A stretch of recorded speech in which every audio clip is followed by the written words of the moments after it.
देशात नोटबंदी, मग महाराष्ट्रात एवढ्या नोटा कशा, असा सवाल हा खासदार सुप्रिया सुळे यांनी उपस्थित केलाय।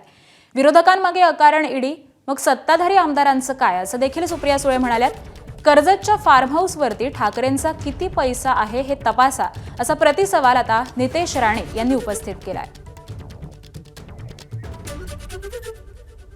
सातत्याने एकीकडे माननीय प्रधानमंत्री नोटबंदी, कॅश, काळा पैसा नको म्हणतात आणि महाराष्ट्रात तर सगळा काळा पैसा, कॅश हा अमाप दिसतोय। मग नोटा आल्या कुठून, याची इन्क्वायरी कधी होणार? मी आज बोलणार आहे इलेक्शन रिफॉर्म्सवर।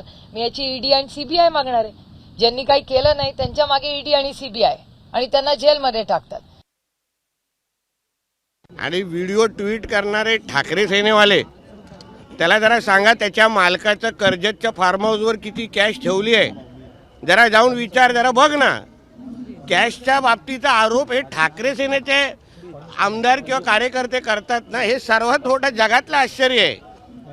कधीतरी कर्जतच्या फार्म हाऊसवर तुम्ही सगळेजण पहिले चाला आणि जमिनीमध्ये किती कॅश खोदून ठेवली आहे हे जरा उद्धव ठाकरे आणि आदित्य ठाकरेला विचारा ना जरा। एबीपी माझा, उघडा डोळे बघा नीट।